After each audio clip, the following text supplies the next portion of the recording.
Mahal ng pawid. Opo. Magkano ng pawid ngayon? Ano po, 850. Yero nang bilhin mo. Bawal po kasi Bawal dito po eh. dito Hindi kayo, naman po ang hindi po pag-ari. namin pag-aari. Okay. Nakikita ano lang kayo dito. Kaya anytime po pwede po kaming paalisin. Pwedeng paalisin anytime. Ako po, magawa po dito ng seawall. Kaya Ah. baka po mapaalis din po. Seawall? Oo. Oo nga po.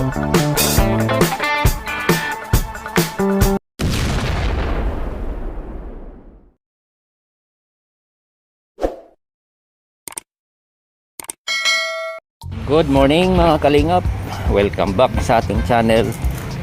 God bless you all viewers and subscribers. Grabe mga kalingap.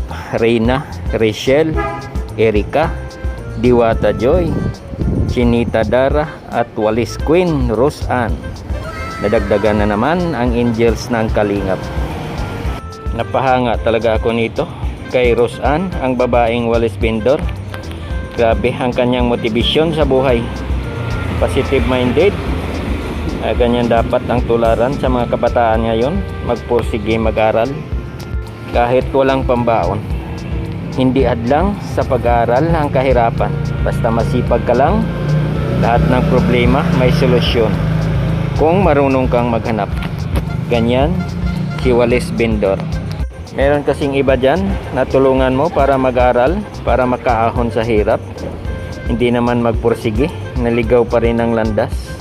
Kaya bihira lang ang katulad ni Rose Ann, ang matalinong Walis Vendor.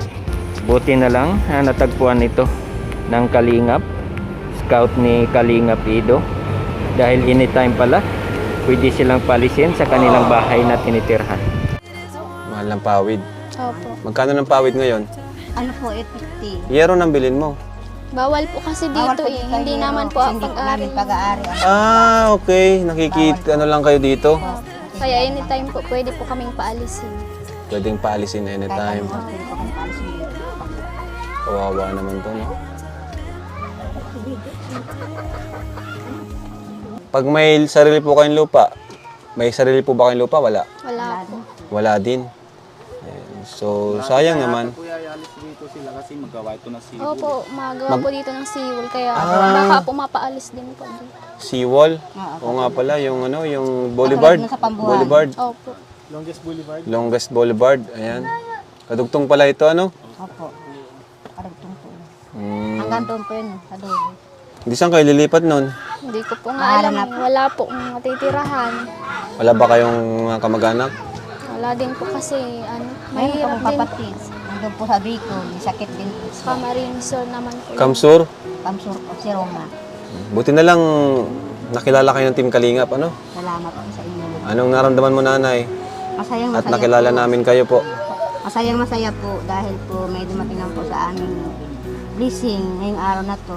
Thank you very much po sa mga sponsor at kay Manibal at sa inyo po. Thank you Rose na very rose ka much. talaga kung nakakulay pula ka. Thank you very much po ang ano kasi po doon po sa mga ano nagsusuporta sa amin. Nakakatuwa po kasi grabing nakaka-appreciate sa amin ni Mama. At nandito lang kami nila Kalingap Prab para suportahan ka. Yun lang po. Salamat.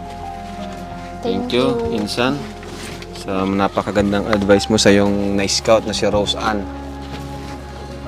Anong message mo kay Edo na na-scout ka? Sobrang thankful po kasi po kung hindi po na ano po kami ni Mama, wala po. Talagang baka Hindi namin nakatrabaho na po ako sa trabaho ka na. Ano sana ang plano mong trabaho? sa ano po electronic po. Electronic? Gaya ng Doon po ba sa mga ano po, pabrika po. pabrika? Mm. Mahirap yun. Hirap. Mahirap yun, naranasan ko na yun. Lalo Kaya kang nga po. papayat niyan. Dati ka na bang payat? Opo, dati na po. Di na po nagtataba. Pero pumayat ka talaga, no? Siguro sa kahirapan din. Saka po sa pag-aaral, kakalakad, tapos stress. Minsan na nga po sa isang araw, 2 beses lang po kaming kumakain ni Mama. Kasi po sa sobrang pagtitipid, iniisip namin po may umaga pa na madating.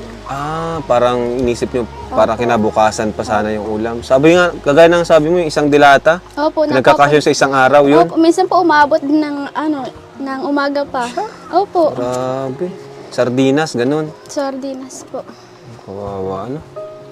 Sa sobrang pagtitipid Sobrang po. Kaya pagtitipid. po siguro hindi po ako tumataba. Kaya di ka tumataba. Minsan lang pong makaano ng pagkain na masarap. And I don't really know what comes next. I'm just doing my best, even though I'm so stressed out.